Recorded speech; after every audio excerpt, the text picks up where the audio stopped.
오늘은 소요리 문답 8번째 시간 갖도록 하겠습니다. 8번째 질문은 이렇습니다. 하나님은 자신의 작정을 어떻게 실행하십니까? 하나님께서 작정하신 바가 있는데 그것을 어떻게 그럼 구체적으로 이 세상 가운데 실행하시는가? 그 부분에 대한 질문이고요. 그거에 대한 답변은 이렇습니다. 하나님은 자신의 작정을 창조와 섭리의 사역을 통해 실행하십니다. 하나님은 자신이 계획하신 영원하신 계획과 그 목적을 창조와 섭리 사역을 통해서 그 작정을 이 세상 가운데 펼쳐 보여주신다, 실행하신다 이렇게 표현한 거죠. 그래서 우리가 첫 번째 좀 살펴볼 것은 이것입니다. 작정의 실행. 그 전 거 보여주세요. 작정의 실행에 있어서 창조 사역이 있고 섭리 사역이 있다는 거예요. 하나님께서 하나님의 작정을 이렇게 실행하실 때 창조 사역을 통해서 또 한편에서는 섭리 사역을 통해서 이 작정을 실행하신다 이렇게 보시면 되는데 먼저는 이제 창조 사역에 대해서 한번 살펴볼게요. 작정의 실행의 이제 첫 번째는 이제 창조 사역입니다. 하나님은 창조하심을 시작으로 작정을 실행하십니다. 이렇게 보는데요. 무슨 말이냐면 하나님께서는 저를 보여주세요. 하나님께서는 작정하셨죠. 근데 이 작정이라는 게 만세 전에, 영원 전에, 그러니까 이 세상의 시작 전에 하나님께서 계획하신 거예요. 작정하신 거란 말이죠. 예정한 것이다 이거예요. 근데 이것이 구체적으로 실행이 된다 그럴 때는 구체적인 세상이 있어야 되지 않겠어요? 그 세상을 먼저 창조하는 게 먼저겠죠. 그래서 창조하심으로 이 작정은 시작이 되는 겁니다. 창조된 세계가 있고 나서 그 다음에 더 구체적인 하나님의 계획의 실현이 있는 거죠. 토대가 마련이 돼야 되지 않습니까? 그래서 창조가 하나님의 작정의 첫 번째 실행이다 이렇게 보시는 게 맞고요. 그 다음에 이 창조의 목적에 대해서도 우리가 잠깐 살펴볼 때 하나님의 영광을 위함이다라는 게 이제 우리가 이 창조의 목적에 대해서도 살펴보는 겁니다. 여러분, 우리가 첫 번째 질문이 그거죠. 인생의 제일 된 목적이 무엇이냐? 하나님을 영화롭게 하고 뭡니까? 그를 종일토록 즐거워하는 것입니다. 이렇게 말씀을 드렸죠. 그러니까 하나님의 창조의 목적, 또 인간의 삶의 목적, 다 그게 하나님의 영광과 기결이 된다라는 것을 볼 수가 있습니다. 그러니까 우리가 이 소유리 문답이 190문이 넘는데 이 모든 걸 종합할 때 결국 1문으로 들어가는 겁니다. 인생의 제일 된 목적이 무엇인가? 그걸로 계속 기결이 되는 거예요. 왜 하나님의 영광을 위해 우리가 살아야 하는가를 쭉 풀어준 게 나머지 2문부터 마지막이라고 할 수 있을 정도로 아주 단순하지만 그 안에 놀라운 체계가 잡혀 있는 것이 기독교 진리 체계입니다. 여러분, 요한계시록 4장 11절을 보시면 우리 주 하나님이여 영광과 존귀와 권능을 받으시는 것이 합당하오니 주께서 만물을 지으신지라 만물이 주의 뜻대로 있었고 또 지으심을 받았나이다 하더라. 뭐예요? 하나님은 창조의 주라는 것을 성경 곳곳에 그게 나타나 있죠. 하나님은 이 세상을 창조하심으로 자신의 작정을 실행하신다라는 것을 보여주는 대목입니다. 또 이사야서 40장 26절도 너희는 눈을 높이 들어 누가 이 모든 것을 창조하였나 보라. 주께서는 수요대로 만상을 이끌어내시고 그들의 모든 이름을 부르시나니 그의 권세가 크고 그의 능력이 강함으로 하나도 빠짐이 없느니라. 이렇게 나오죠. 하나님께서는 이런 말씀들을 통해서 우리에게 알려주십니다. 이 세상은 창조하심으로 존재가 되었고 하나님은 왜 창조하셨는가? 하나님은 이 모든 것들을 계획하시고 작정하신 바가 있어서 창조했다라는 겁니다. 그래서 우리 아이들에게 이것을 우리가 먼저 소화를 하고 아이들에게 야, 이 세상이 어떻게 존재했는지 아니? 창조함으로 하나님이 창조함으로 존재하게 된 거야. 근데 이것은 갑자기 창조한 게 아니란다. 하나님께서 작정하시고 예정하신 미리 계획하신 거야. 이러면서 아이들에게 잘 설명할 필요가 있는 거죠. 근데 이게 어린아이 때부터 매년 이것을 한번 가르친다고 생각해 보세요. 이게 은연중에 이 말씀이 들어가고 어느 날 성령께서 역사할 때 그때 아이가 변화되는 거예요. 어떤 분들은 그냥 이렇게 가르치기만 하면 아이가 변화될 거라고 생각하는데 안 그렇죠. 가르치지만 기도해야 돼요. 성령께서 이 말씀을 깨닫도록 하시는 성령의 역사가 있도록 기도할 때 어느 날 하나님께서 그 은혜를 베풀어 주실 때 거듭나게 되고 중생하게 되고 하나님을 인격적으로 만나고 변화되는 일들이 일어나게 되죠. 근데 이런 것들을 그거는 하나님의 때에 있는 거기 때문에 우리는 이런 것들을 계속 가르칠 의무가 있는 거예요. 부모로서. 창조의 영광에 대해서도 이제 이사야서 43장 7절을 보시면 내 이름으로 불려주는 모든 자 곧 내가 내 영광을 위하여 창조한 자를 오게 하라. 그를 내가 지었고 그를 내가 만들었느니라. 왜 만들었다 그래요? 왜 지었다 그럽니까? 내가 내 영광을 위하여 창조한 자. 그러니까 하나님의 영광을 위해서 살지 않으면 다 방황하게 돼 있어요.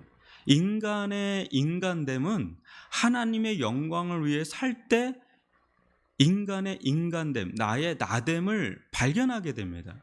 근데 그 길에서 어긋나 있으면 뭔지는 모르는데 이렇게 방황이 되는 거예요. 내가 왜 살지? 무엇을 위해 이렇게 내가 사는 거지? 이렇게 왜 다람쥐 쳇바퀴 돌듯이 이렇게 살지? 이게 삶의 전부인가? 막 회의감해졌고 막 허무해지고 그런 이유가 뭐냐면 자기 삶의 목적을 모르기 때문에 그래요. 근데 이 삶의 목적은 내가 규정하는 게 아닙니다. 하나님께서 지으신 자가 하나님이시기 때문에 하나님께서 규정한단 말이에요. 근데 오늘날 많은 사람들은 내 인생은 내가 규정한 대로 살아. 내가 정한 대로 살아. 내 인생은 내 거야. 이런 기조가 강하기 때문에 결국은 굉장히 많이 방황하게 돼 있어요. 왜 많은 사람들이 자살을 할까요? 왜 많은 사람들이 이렇게 삶을 두서없이 이렇게 살아가는, 질서 없이 살아가는 이유가 뭘까요? 굉장히 고도화된 문명 속에 사는데도 왜 인생의 가운데 이런 문제들이 끊임없이 일어나는 이유가 뭘까요? 그것은 내가 내 인생을 규정하기 때문에 그래요. 그게 진짜 자유를 줄 것 같은데 그렇지 않아요. 또 다른 구속이 계속해서 온다는 거예요. 하나님 안에 참된 자유가 있습니다. 하나님의 영광을 위해 살 때 그게 구속 같지만 엄청난 자유가 거기에서 오고 인생의 참된 길을, 행복을 거기서 발견하게 된다는 것이 성령의 가르침이다라는 것을 우리가 좀 알 필요가 있죠. 이사야서 60장 21절도요. 네 백성이 다 이롭게 되어 영원히 땅을 차지하리니 그들은 내가 심은 가지요 내가 손으로 만든 것으로서 나의 영광을 나타낼 것인즉. 결국은 창조와 하나님의 영광은 굉장히 밀접하게 연결되어 있다라는 것을 보게 되고 이 속에는 하나님의 작정하심이 녹아 있다라는 것을 우리가 알 필요가 있습니다. 그래서 하나님은 창조 사역을 통해서 하나님의 작정 사역을 실행을 하셨고, 두 번째는 섭리 사역입니다. 섭리, 하나님은 만물을 창조하셨을 뿐 아니라 만물을 보존하시고 다스리시는 섭리 사역을 통해 작정을 실행하신다라는 거예요. 그 섭리는 뭐냐? 하나님께서 모든 피조 세계를 보존하시며 창조하셨을 뿐 아니라 보존하시고 세상에서 일어나는 모든 사건 속에 활동하시고 역사하신다는 거죠. 또 만물을 정해진 목적에 맞도록 이끌어 가시는 역사의 하나님이다라는 그런 하나님이다라는 걸 보여주는, 보존하시고 역사하시고 이끌어 가시는 그런 하나님. 그러니까 영국에서 발생한 이신론, 하나님께서 만들어 놓고 이 세상을 던져 놓고 관여 안 하는 이신론이 굉장히 팽배하면서 하나님으로부터 떠나는 일들이 일어났거든요. 근데 하나님은 이신론적 하나님이 아니다라는 거죠. 이렇게 뭐 시계공이 시계를 만들어 놓고 던져 놔도 시계는 돌아가니까 뭐 하나님과 상관없이 살아가도 된다. 왜? 이 세상은 하나의 메커니즘이 돼서 그냥 움직이는 세상이 됐으니까 하나님 없이 우리가 주인이 돼서 살아가는 세상을 만들어 보자. 이게 이신론인데 안 그렇죠. 하나님을 창조하셨을 뿐 아니라 계속해서 보존하시고 붙드시고 지키시고 유지하시고 역사하시고 이끄시고 그런 하나님이다라는 거죠.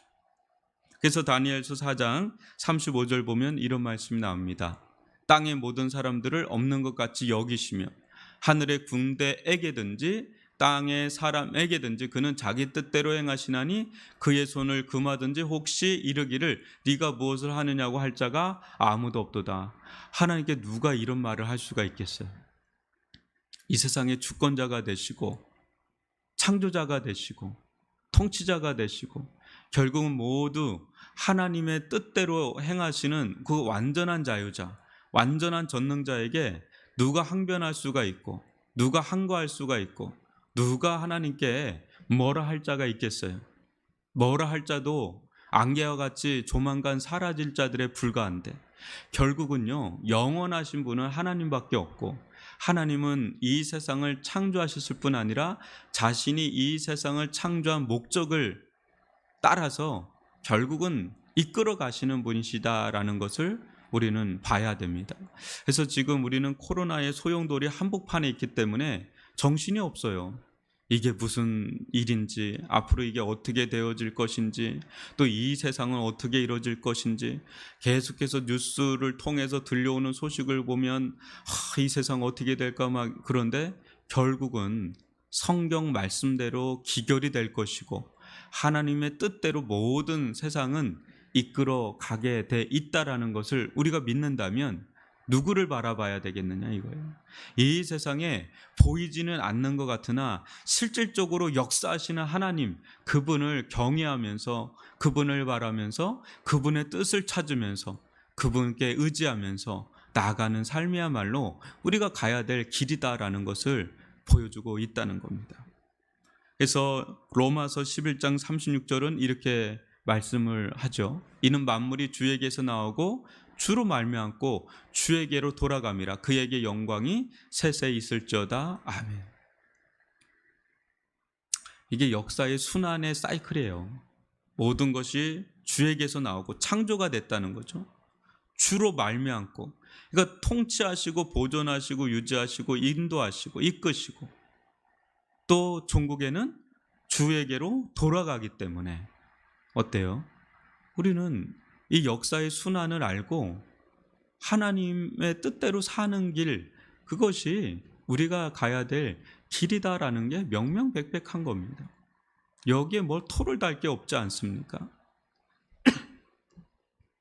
히브리서 1장 3절 보면 이런 구절이 나옵니다. 이는 하나님의 영광의 강체시요 그 본체의 형상이시라 그의 능력의 말씀으로 만물을 붙드시며. 지금도요, 하나님께서 그 능력의 말씀, 예수 그리스도의 그 은혜로 이 세상을 만물을 붙들지 않으면 우리는 여러분 아무 소망이 없어요. 이 천체가 움직여지는 거를 한번 보세요. 저를 보여주세요. 천체가 움직여지는 걸 한번 생각을 해보세요. 여러분, 새하늘과 새 땅이 온다 그러고 이 마지막 날 이 세상의 모든 천체가 다 흔들리는 일들이 뭐겠어요? 하나님이 놔버리면 그거는 일도 아니게 되는 거예요. 하나님께서 지금도 붙들고 계시니까 그거를 과학에서는 만류 인력이다 중력이다 얘기하지만 힘의 작용이잖아요. 그 힘의 작용이 어디서부터 왔겠느냐는 거예요. 그 보이지 않는 그 힘의 작용들이 있잖아요. 중력이라든지 자기장이라든지 전자기력이라든지. 저는 이제 공대 쪽을 나왔기 때문에 이 전기, 전자기력 뭐 이런 거에 대해서 많이 배웠었습니다. 그러니까 교수가 이래요. 믿지도 않는 교수인데 조물주가 만들지 않았으면 이게 어떻게 만들어졌겠냐 이래요. 조물주라는 창조주죠 뭐. 믿지 않는 분인데도 그런 얘기를 한단 말이에요. 여러분, 이 세상에 보이지 않는 힘의 작용이 얼마나 많은지 아십니까? 그거 어디서 나왔겠어요? 그 근원이 어디겠어요? 빅뱅이요? 빅뱅이라고 한다 그럴 때 그 빅뱅도 초창기에 아무것도 없는 건가요? 뭔가 있는 데서 터졌다 그러잖아요. 그 있는 거 어디서 나왔느냐 이거예요. 그 모든 게 어디서 나왔느냐 이거예요. 결국은 합리적인 이성을 가지고도 창조주 하나님을 부인하기가 어려워요. 진화론을 믿는 것도 굉장한 믿음이 필요합니다. 왜? 연결고리 자체가 아직도 발견이 안 됐어요. 증명이 안 됐단 말이에요. 거의 제로 섬에 가까운 확률을 우리는 믿는단 말이에요. 진화론 같은 거를. 창조론도 굉장한 믿음이 필요하고 진화론도 믿음이 필요해요. 근데 합리적인 이성으로 봐도 창조론이 맞다라는 거죠. 이런 힘의 작용. 근데 그 하나님은 지금도 붙들고 있으니까 우리가 이렇게 살고 있는 겁니다. 이거 하나님이 어느 순간에 놓으면 우리 한순간에 그냥 아무것도 아니게 돼버리는 거죠. 그 정도에서 끝나는 게 아니죠. 영적인 세계가 또 있죠. 물질적인 세계도 하나님이 붙들고 계시지만 영적인 하나님의 나라가 있단 말이죠. 이 하나님께서 붙들고 계시다는 게 이게 섭리사역이라는 거죠. 이 섭리사역을 통해서 모든 하나님의 작정이 다 풀어지고 있다라는 것을 성경은 말씀하고 있습니다. 그래서 에베소서 1장 11절 보면 모든 일을 그의 뜻의 결정대로 일하신 이의 계획을 따라 우리가 예정을 입어 그 안에서 기업이 되었으니 하나님은 모든 일을 자기 뜻의 결정대로 일하시는 분이시다라는 거죠.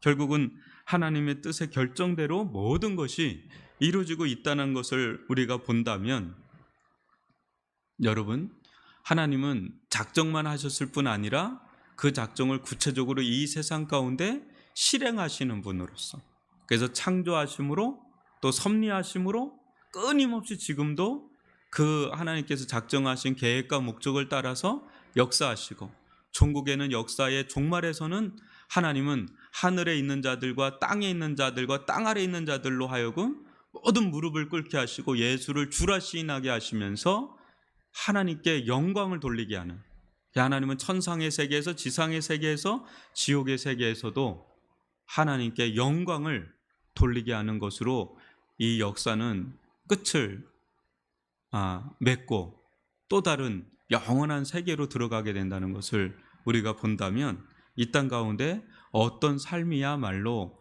가장 지혜로운 삶인지 가치 있는 삶인지를 우리가 볼 수 있는 대목이죠.